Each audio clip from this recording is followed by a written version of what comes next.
notre monde va mal. Je pense que nous nous en sommes tous rendus compte.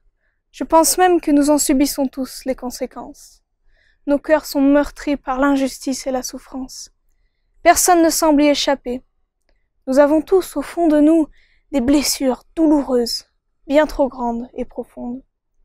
Je suis sûre qu'alors même que je vous parle, vous avez en tête une situation bien précise qui fait sur votre cœur. En tout cas, moi j'en ai une. Conjoint infidèle, parents insensibles, abusifs et négligents, abus de toutes sortes, enfants irrespectueux, patrons tyranniques, collègues soupçonneux, trahison d'amis, déception, cœur brisé, vie détruite, souffrance, beaucoup de souffrance. Et malheureusement, la liste pourrait encore s'allonger. Notre première réaction est de souhaiter aux offenseurs au moins une petite part de ce qu'ils méritent. Et nos blessures font naître en nous ce désir de vengeance, cette amertume, ce ressentiment. Et l'on s'imagine que notre rancœur pourra nous offrir du répit, nous apporter un peu de paix. On aimerait que la vengeance apaise quelque peu notre cœur blessé.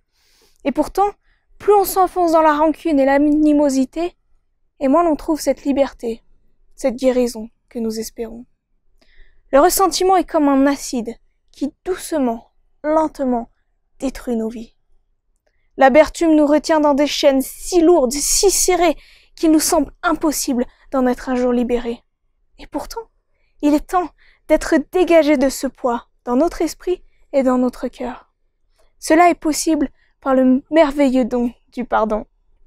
L'oubli, les préoccupations de nos vies bien remplies, le soutien des autres, le changement, le temps qui passe, peut nous offrir de petits moments de répit, une accalmie dans la tempête de nos cœurs. Mais n'avez-vous pas ce désir d'être libre, vraiment libre, libéré de ce poids du passé, de cette souffrance encore si vive au fond de nos cœurs?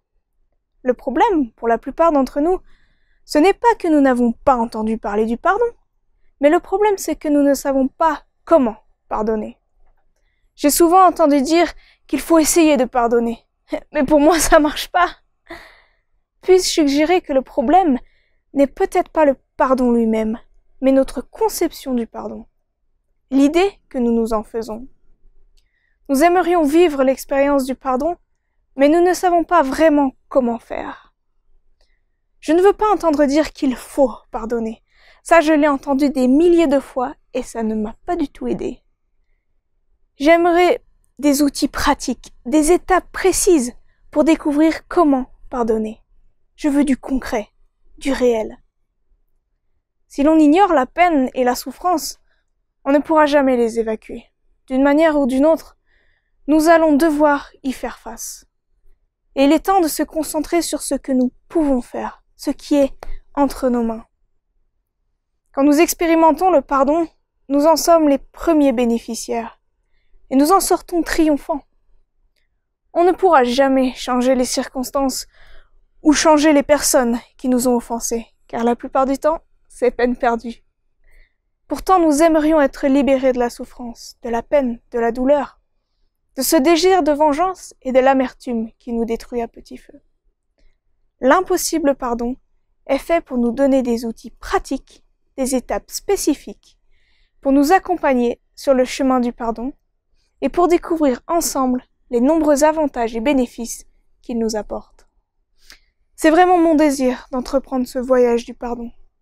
J'ai envie de voir le bout du tunnel, d'être libéré, d'aller de l'avant.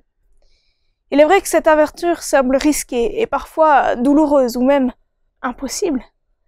Mais je sais également que le choix du pardon offre bien plus que je ne pourrais espérer pour une vie libre et un cœur léger. J'ai souvent vu le pardon comme quelque chose d'impossible. Mais je veux m'embarquer sur le chemin du pardon parce qu'il est temps de barrer ces deux premières lettres I, M et d'expérimenter le pardon. Alors je vous invite à me rejoindre pour cette aventure, pour une vie meilleure et plus abondante.